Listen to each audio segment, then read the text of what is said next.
Assalamu alaikum warahmatullahi wabarakatuh. Welcome again to our to the channel of MEWA, where education is priority. So today we are going, and don't forget to subscribe to the channel. As a student, you should subscribe so that you can get other videos. We just don't teach chemistry only, but we also teach biology, we also teach IRE, we also teach Arabic. So you as a viewer, ikiwa wewe ni mwanafunzi wa high school, it's very good to subscribe and click on the notification bell. Ukiwa mwanafunzi wa Hamisi, ikiwa wewe ni mwanafunzi wa Vita, if you're watching this video, so make sure you tell your friends also to watch the TV, not for other purposes but for purpose of learning. Okay, so basically when you're defining an acid, we basically say that an acid is any substance that if you put in water, it produces hydrogen ions as the only positive and as the only positive ion or cation. So it dissolves in water and produces hydrogen ions as the only positive ion. It doesn't produce any other ion apart from it. It produces other ions, which is chloride, but the only positive ion is just hydrogen ion. So basically acids react with metals, bases and carbonates to form salts, and as we go along the chapter also we'll define what a base is and what are carbonates as well. So they form salts. Now we have two main categories of acid. We have an organic acid, we also have a mineral acid. So we have acids that are naturally made, which we call it organic acids. And organic acids, so we have those acids which are naturally made.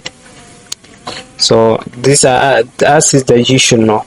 Okay, so for example, the acids that you find in the laboratory, the hydrochloric, the sulphuric and the nitric acid, those are strong acids, but they also a different category of acids. So which are the strong acids, which we said, and we also have another category which is the weak acid. And the weak acid is basically the ones that you know at home: citric acid, lactic acid, and etc. We also have tartaric acid. All of those are acids. Okay, so let's continue. So we also have a base.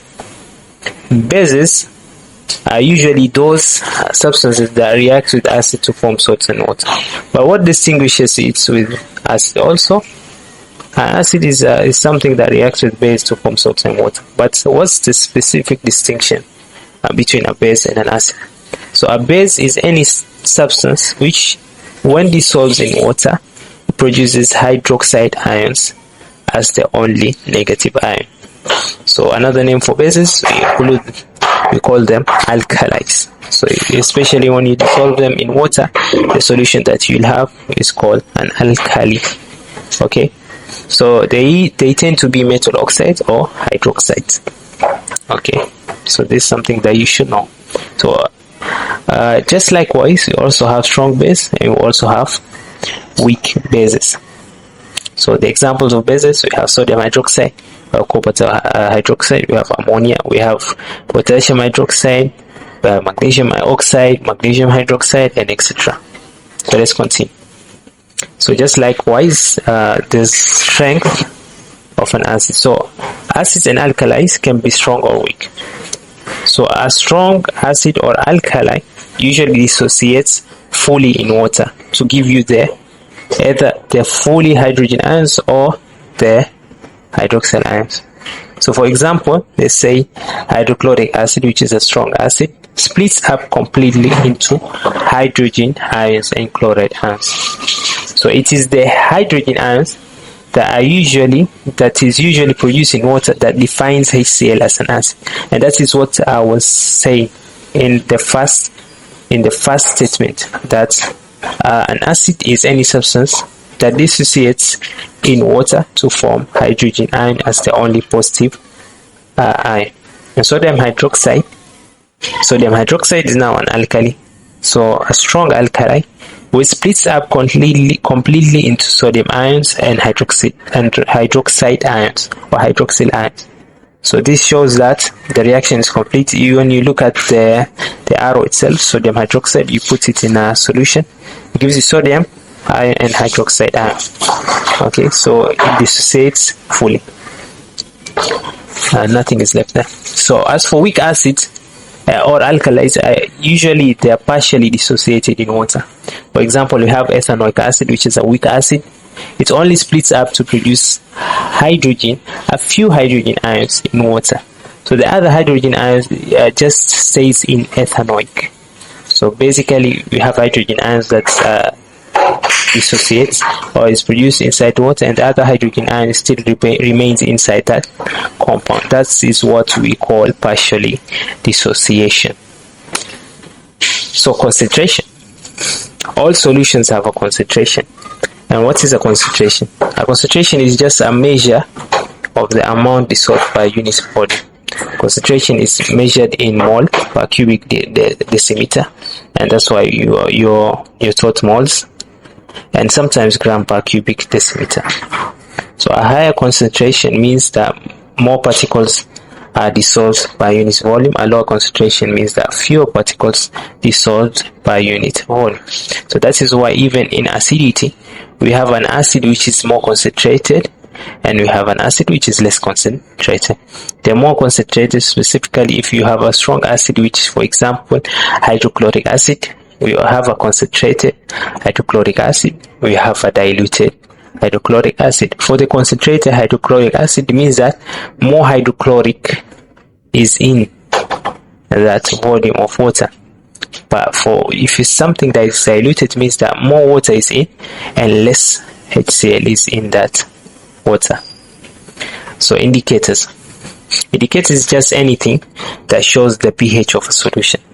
So basically an indicator usually measured using, or the pH of a solution can be measured using several indicators, but the one indicator that is widely used is the universal indicator, because it shows the weak acid, strong acid, the weak base and the strong base.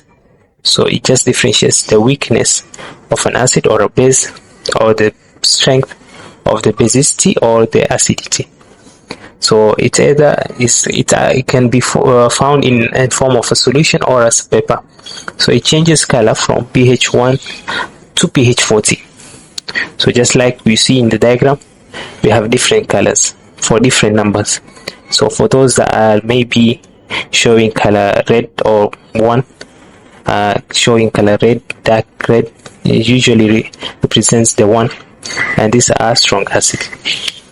Hopefully can't write here, but I just wanted to show you something.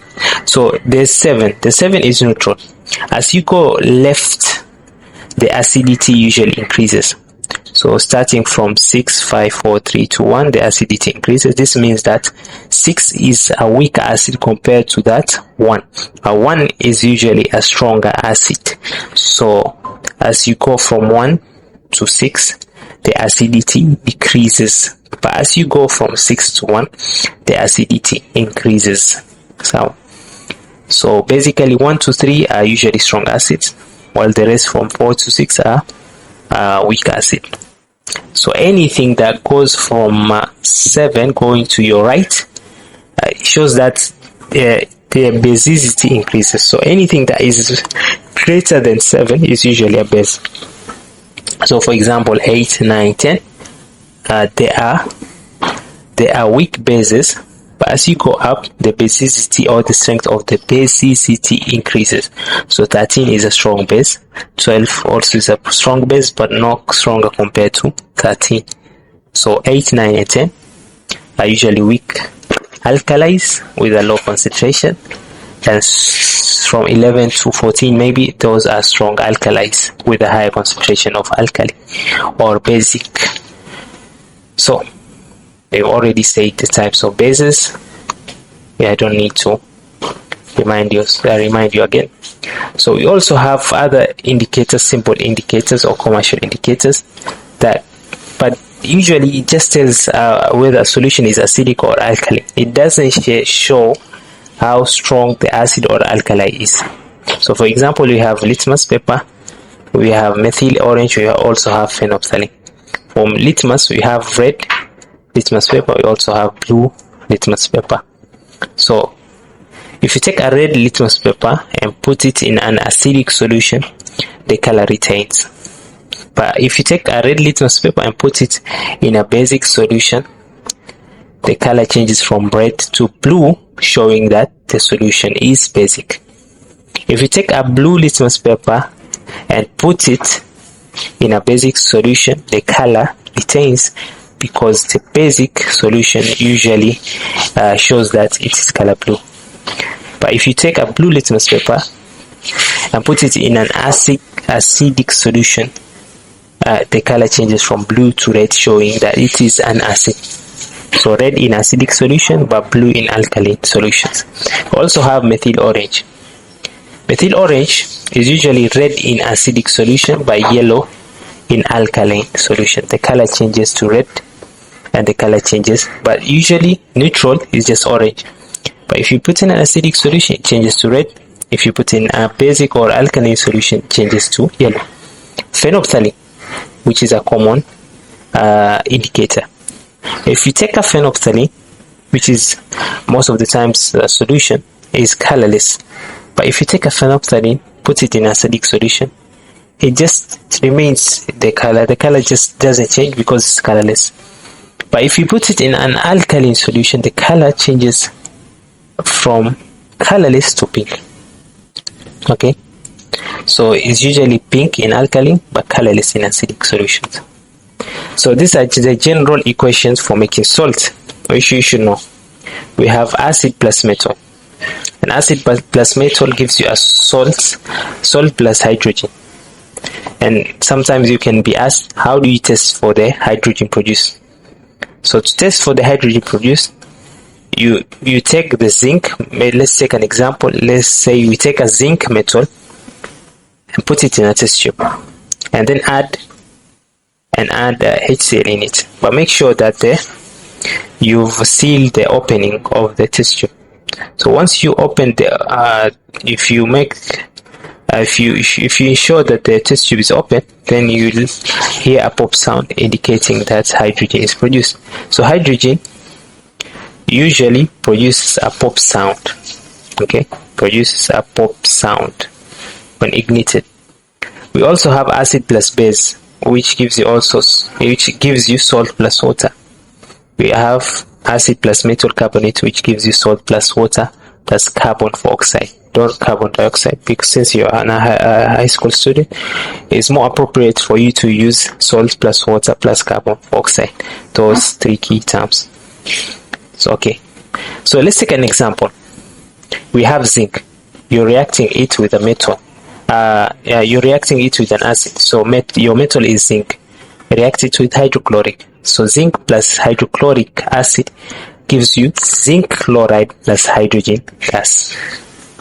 For example, if it's zinc plus sulphuric acid, you get zinc sulfate plus hydrogen gas. Let's take an example from acid and base. Let's take sodium hydroxide plus hydrochloric acid. You get sodium chloride plus water. If it's magnesium hydroxide plus maybe nitric acid, you get magnesium nitrate plus water. Okay, so this is something that you should know. Now there are two things that I want to say. First thing is that copper and nitric acid doesn't give you salt and water, but instead the nitric acid, if it's concentrated, then it will oxidize copper into copper oxide. So you need to know these types of information. So we don't use copper and react nitric acid to give you salt plus water. Okay, another key information that you should know also is when you take calcium hydroxide, you react to sulphuric acid. The reaction doesn't take place. Why?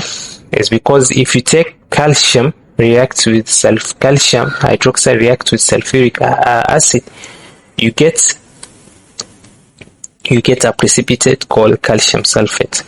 So at the end of the day, the precipitate will coat that substance and prevent further reactions.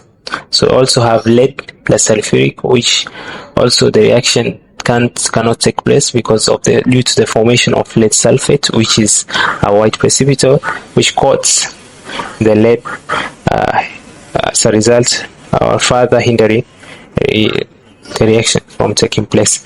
Acid plus metal carbonate. An example of an acid and metal carbonate, let's say sodium carbonate. If you react with a hydrochloric acid, you get sodium chloride plus carbon dioxide plus water.